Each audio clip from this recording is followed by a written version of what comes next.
혹시 우리가 7쪽에 있는 명사형 전성어미를 했나요, 여러분들? 그러면은 우리 7쪽에 있는 1주차 책에서 7쪽에 있는 4번에 뭐라 적혀 있어요, 채영씨? 명사형 전성어미 있죠? 그것만 좀 설명을 하고 바로 분석을 넘어갑시다. 나머지 것들은 우리가 분석하면서 설명하면 되는 거니까 이제 더 이상 우리가 미룰 수는 없어요. 그럼 봐봐. 표원, 할인, 그 4번에 있는 명사형 전성어미는 매우 뭐해요? 중요해요. 매우 중요해요. 일단 별표를 좀 쳐놓고 시작을 합시다. 매우 중요해요. 그럼 일단 현아씨, 현아야, 명사형 전성어미가 뭐예요? 설명할 수 있어요, 없어요? 있어야 돼. 할인, 그러니까 내가 지금 너를 무시하는 게 아니에요. 명사형 전성어미를 설명할 수 있어요, 없어요? 명확히 그럼 말해주세요. 뭐예요? 명사로 만드는 것. 틀렸죠? 채영 설명할 수 있어요, 없어요? 설명할 수 있어요, 없어요? 서율? 그럼 제가 할게요. 그럼 봐봐. 일단 우리가 그 4번에요, 여러분들. 적혀 있는 게, 저 줄여서 쓸게요. 줄여서. 줄임말이에요, 줄임말. 약어라고 해요, 약어. 명사형 전성어미는 줄여가지고 명전이라고 하고요. 그 다음에 얘랑 같이 우리가 조심해야 되는 게, 구별해야 하는 게 명사 파생 접사라고 하는 게 있어요. 그러니까 차이는 전성어미이느냐 접사이느냐에 따라가지고 그 성격은 완전히 뭐해? 다르다라는 거야. 다르다라는 거야. 그럼 얘가 일단 여러분들이 구분해야 하는 게, 배경지식을 좀 이야기하자. 우리는 일단 여러분들 어미가 뭔지 알아요, 몰라요? 어미는 뭔지 아시죠? 하나, 어미가 뭐예요? 도와주세요. 그럼 우리가 시작을 이걸로 합시다. 이걸로 하자. 할인아, 용어는 들어본 적 있어요, 없어요? 용어는 들어본 적 있어요. 다행이에요. 좋아요. 다행이야. 살았어. 절반 성공했어. 그럼 용어는 우리가 용어과 관련되어 가지고 반드시 알아야 할 개념이 두 가지가 있어요. 크게. 뭐가 있을까? 일단 그 전에 용언이라고 하는 건 우리가 뭐랑 뭘 묶어서 용언이라고 하죠? 동사와 할인, 그 다음에 뭐? 오케이, 좋아. 성공했어. 우리는 일반적으로 동사랑 형용사를 묶어가지고 뭐라고 해요? 용언이라고 한단 말이야. 이때 우리가 용언과 관련되어 가지고 기억해야 할 용언의 기능에는 크게 두 가지가 있어요. 서열 하나가 뭐야? 뭐라고? 맞아요. 첫 번째는 얘는 꼭 기억해야 돼요. 용언은요, 문장 안에서 서술어로서의 역할을 수행하는 게 기본적인 기능이고요. 그 다음에 하나의 특징이 더 있어요. 뭐 있죠? 너가 처음에 말했던 거. 뭐 한다? 활용한다라고 하는 특징이 있어요. 활용한다라고 하는 건 무슨 말이야?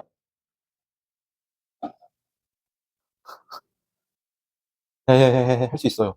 활용한다라고 하는 건 무슨 말이에요? 용언이 활용한대요. 무슨 말이에요? 채영아, 뭐예요? 왜 그래요? 형태가 바뀐다라는 거예요. 용어는 일반적인 다른 품사와 달리 형태 변화가 자유로워요, 자유롭지 못해요? 자유로워요. 그때 활용할 때 변하지 않는 부분이 있고 변하는 부분이 있어요. 변하지 않는 부분을 우리가 뭐라 그래? 간이라고 하는 거고, 변하는 부분을 뭐라 그래요? 미라고 하는 거겠죠? 맞죠? 예를 들어가지고 여러분들 천천히 합시다. 먹다가 있어요. 이거 품사 뭐니? 뭐라고? 동사잖아요. 그쵸? 효원 이거 어려운 거 아니잖아요. 먹다는 동사잖아요. 그러면은 효원아, 먹다를 가지고 너가 아무 문장이나 만들어봐. 효원이가 할인이랑 마라탕을 먹다. 그 문장에서 먹다는요, 문장 성분이 뭐예요? 우리 국어에서 제일 뒤에 오는 문장 성분이 일반적으로 뭘까? 서술어예요. 그럼 봐봐. 이 먹다라고 하는 친구는 품사가 무엇으로서? 동사로서 문장 안에서 서술의 힘을 하고 있어, 안 하고 있어? 하고 있어. 확인했죠? 그 다음에 먹다라고 하는 친구는 먹다로밖에 못 쓰여요? 아니요. 다양한 형태로 쓰일 수 있어요. 뭐로 쓰일 수 있어? 마라탕을 먹고 커피를 먹었대. 커피를 먹었다. 가능 불가능? 가능. 그 다음에 밥을 먹으니 뭐하다? 졸리다. 와 같이 여러 가지의 형태로 형태 변화가 가능해요, 불가능해요? 가능해요. 하나 여기까지 괜찮죠? 그럼 이때 여러 가지의 형태로서 형태 변화가 가능한데, 활용이 즉 가능한데, 이때 고정되어 있는 게 있어. 뭐가 고정되어 있어요? 먹이라고 하는 친구는 뭐 되어 있어? 변했어, 안 변했어? 안 변했어. 우리가 이런 걸 뭐라고 하는 거라고? 활용할 때 변하지 않는 부분을 뭐라고 한다고? 미요, 간이요? 간이요? 오케이? 그 다음에 이 뒤에 있는 친구들은 싹 다 형태가 변해, 안 변해? 변해요. 우리가 이런 걸 뭐라고 한다는 거야? 미라고 한다라는 거예요. 그럼 지금 내가 한 건 뭐냐면, 용언에는 동사와 형용사가 있고요. 그때 나는 이 동사라고 하는 것을 예로서 동사가 문장 안에서 서술어로서의 역할을 수행해요. 하나랑, 그 다음에 여러 가지 형태로서 활용이 가능해요, 불가능해요? 가능해요 라고 하는 이 두 가지의 기능을 살펴본 거라고. 그리고 우린 이 두 가지의 기능을 반드시 뭐 하고 있어야 돼? 알고 있어야 해요. 근데 내가 이 이야기를 왜 하는 거냐면, 아무래도 우리는 국어보다는 어렸을 때부터 영어가 중요함을 빨리 일깨웠기 때문에 영어 학원에 많이 다녔어요. 그래서 뭐에 익숙해? 영어에 익숙해. 그래가지고 우리가 맨날 항상 하는 실수가 뭐냐면 형용사는 문장을 해서 뭘 해준다라고 생각을 해요? 다른 말을 뭐 해줘요?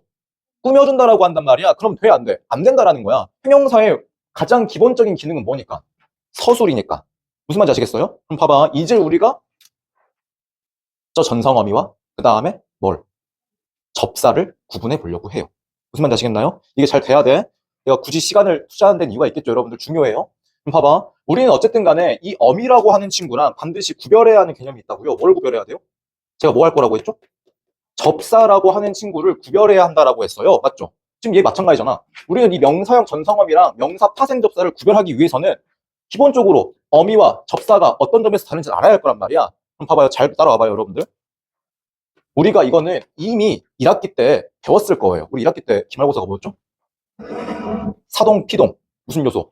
문법 요소 배웠잖아요. 그때 저랑 했던 친구들은 이미 이 접사가 무엇인지에 대해 가지고 정의를 내렸어, 안 내렸어? 서열 기억나니, 안 나니? 날 거예요. 근데 지금 여기는 처음 듣는 친구들이 더 많으니까 차근차근 가보자고. 이 접사라고 하는 친구는요, 사실 구체적으로 명칭이 몇 가지 있는 줄 알아? 몇 가지요? 이건 몇 가지? 두 가지가 있어요. 서열 첫 번째가 뭐였죠? 혹시 기억나나? 오케이. 우리가 오늘 써먹어야 할 파생 접사라고 하는 게 하나가 있고, 그 다음에 이런 명칭도 있어요. 이 명칭은 여러분들이 아마 잘 들을 일이 없을 거예요. 어떤 접사요? 불절 접사요. 사실 접사에는 이렇게 종류가 몇 가지가 있는 거야? 두 가지가 있는 거야. 우리 이 두 가지를 명확히 뭐 할 줄 알아야 돼. 구분할 줄 알아야 여러분들이 앞으로 문법을 공부할 때 훨씬 더 편하실 거예요. 그럼 이 둘은 어떤 점에서 차이가 있냐면, 서울 혹시 기억나니? 이 둘의 차이점? 굴절과 파생의 차이점이요. 그냥 적어줄게요. 새, 로, 운 단어를, 새로운 단어를 만들지 못하는 것이 굴절접사야. 그럼 반대로 할인아, 잘 따라오고 있죠? 새로운 단어를 만드는 친구를 우리가 뭐라고 할까? 파생접사라고 해요. 파생접사라고 해요. 그럼 지금 봐봐. 벌써 시연이의 표정이 어두워지고 있어요. 차근차근 할게요. 그럼 지금 이게 어려운 이유는 이 용어부터가 지금 낯설기 때문인 거잖아. 근데 이제 우리는 그럴 필요가 없어요. 이 새로운 단어가 의미하는 게 뭔지만 여러분들이 파악하신다면은 이 둘을 쉽게 구분할 수 있을 거예요. 다시 정리. 접사에는 굴절과 뭐가 있다고요? 파생이 있다고. 이 둘을 구분하는 방법은 뭐라고? 채영아? 새로운 단어를 만들 수 있느냐, 없느냐에 따라 가지고 만들 수 있으면 뭐요? 파생이요. 없으면 뭐요? 굴절이요. 그럼 여기서 우리가 해결하기 위한 첫 번째 방법은 이 새로운 단어를 만들었어요 라고 하는 게 뭔지에 대해서 이해를 하면 될 거란 말이야. 그럼 봐봐. 방금 저기서 우리가 썼던 예문을 가지고 이야기를 해보자고. 봐봐요, 여러분들. 나는 마찬가지 먹다를 가지고 이야기를 할 거예요. 현아야, 먹다는 품사가 뭐라고요? 먹다 품사 뭐예요? 뭐예요? 동사잖아요. 맞죠? 근데 이 동사는 특징이 뭐라고? 뭐가 가능해? 뭐가 가능해요? 뭐가 가능해요? 활용이 가능해요. 그럼 내가 시켜볼게요, 활용을. 내가 만약에 이 먹다라고 하는 것을요, 이렇게 바꾸었어요. 뭘로? 먹었다로 바꾸었어. 먹었다로 바꾸었어. 그러면 먹다가 있고요, 먹었다가 있어요. 그럼 여러분들이 먹었다를 가지고 문장을 아무거나 만들어봐. 뭐가 있겠어? 시연이가 밥을 먹었다. 가능 불가능? 가능이요. 그럼 봐봐요. 이 먹었다가 되었을 때에는요, 이 친구 문장 안에서 뭐로 쓰이고 있어? 문장 성분이 뭐예요? 시연이가 밥을 먹었대요. 그때 먹었다는요, 문장 성분이 뭐예요, 효원씨? 시연이가 밥을 먹었다 해서 먹었다는 문장 성분이 뭐야? 서술어일 거란 말이야. 우리 국어에서 제일 뒤에 오는 문장 성분을 일반적으로 다 보니까 서술어니까. 그럼 이 먹었다라고 하는 친구는 원래 그대로 서술의 기능이 있어, 없어? 있어, 없어? 있어. 그 다음에 이 친구 먹었다라고 했을 때 품사가 바뀌었어요? 안 바뀌었어요. 품사도 그대로 뭐예요? 동사예요. 그럼 여러분이 생각을 해봐. 지금 이 먹었다 있잖아요. 새로운 단어예요? 아니요. 달라진 게 있어요, 없어요? 없어요. 그래서 우리는 여기 달라붙어 있는 이 엇 있죠. 이 엇이라고 하는 친구를요, 엄밀히 따지면 뭐라고 말하면 되는 거야? 굴절 접사가 달라붙었습니다 라고 말하면 되는 거라고. 근데 내가 아까 처음에 뭐라고 했어? 이 굴절 접사라고 하는 표현은 여러분들이 앞으로 들을 일이 거의 있을 거야, 없을 거야? 없을 거야. 왜냐면 지금 여러분들이 배우고 있는 문법 내에서 이 굴절 접사는요, 뭘 의미하냐면요, 얘랑 같은 말이에요. 뭐? 어미랑 같은 말이거든. 다시, 우리 지금 이 굴절 접사 앞으로 들을 일 있어요, 없어요? 없다고요. 그냥 뭐인 거야? 어미랑 같은 말인 거라고. 그럼 이거 무슨 말이에요? 어미가 달라붙었을 때에는 품사가 바뀌어 안 바뀌어? 시험 바뀌어 안 바뀌어? 안 바뀐다라는 거야. 하나 내가 무슨 말인지 알겠어? 그럼 우리 이렇게 해보자. 이번에는 먹다 대신에 우리 시연이가 좀 그런가? 그래, 나랑 제일 친한 채영이는 제가 제일 오래 봤거든요. 우리 채영이가 즐겨 먹는 뭐가 있어요? 먹이가 있어요. 우리 채영이가 즐겨 먹는 먹이가 있어요. 그럼 얘를 봐보자. 먹이야. 얘는 품사가 뭐니? 동사야, 명사야? 얘는 명사예요. 그럼 지금 얘랑 얘는 성격이 완전히 같아요, 달라요? 달라져 버렸어. 이게 바로 뭘 의미하는 거야? 뭘 만들었어요? 새로운 단어를 뭐 했어요? 만들었어요 라고 하는 의미인 거라고요. 원래 품사 뭐였는데? 동사였는데 명사라고 하는 완전히 새로운 단어를 뭐 해버린 거야? 만들어버린 거라고. 그런 거 우리가 뭐라고 하는 거라고? 파생접사라고 하는 거라고요. 이 파생접사라고 하는 거는 이미 우리가 1학기 때 배웠어, 안 배웠어? 배웠어. 얜 알고 있어야 하는 용어다라는 거예요. 제가 이 굴절접사는 과감히 뭐라고 했어? 지워도 된다, 머릿속에서. 굴절접사는 뭐야? 어미예요 라고 기억하기로 했잖아요, 여러분들. 그렇지만 이 파생접사라고 하는 말은 반드시 뭐하고 있어야 돼? 알고 있어야 한다라는 거예요. 내가 무슨 말인지 아시겠나요? 무슨 말인지 알겠어?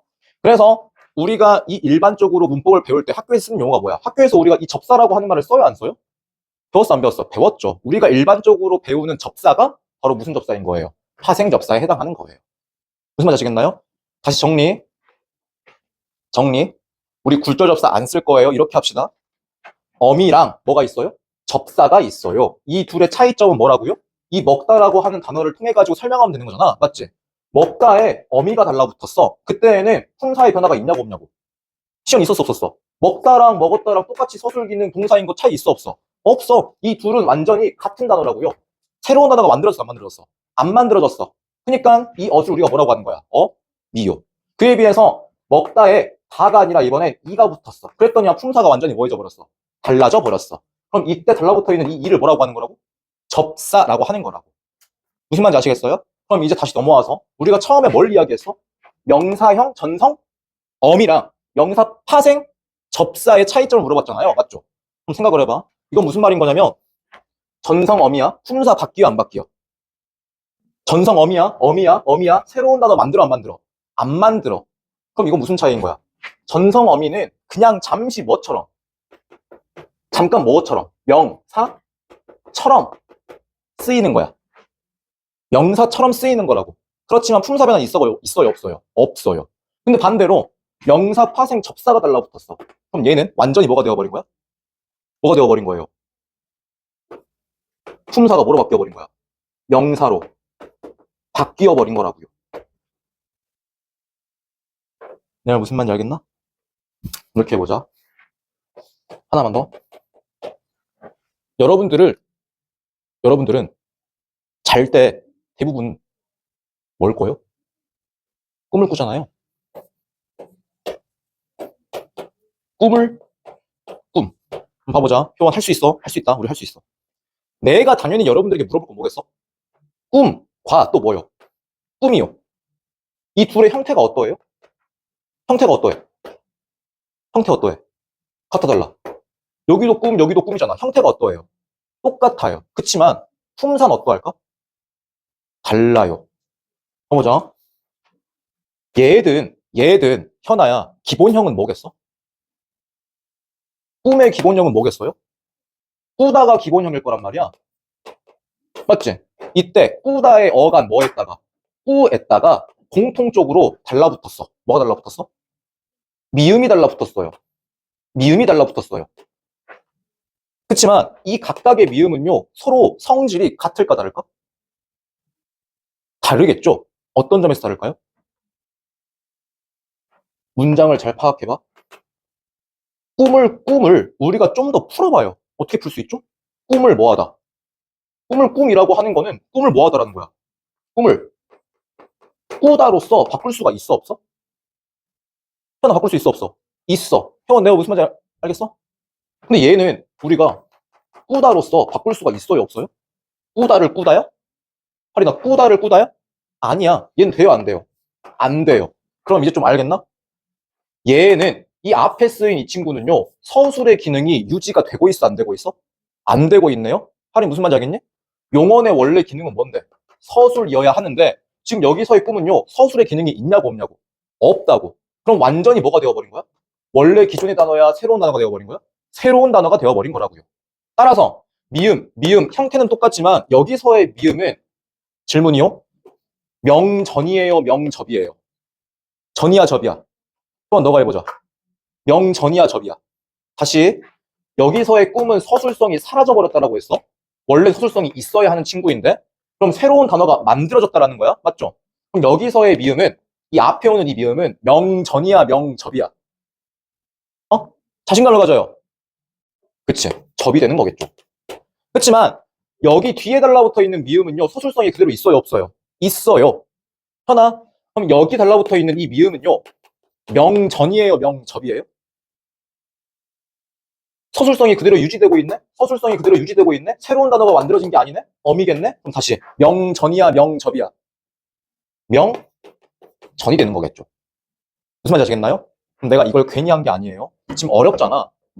명사 파생 접사와 명사형 전성어미를 구분하는 거는 쉬워요, 어려워요? 어려워요. 그 이유가 뭐 때문이에요? 이 둘의 형태가요, 어떠해요?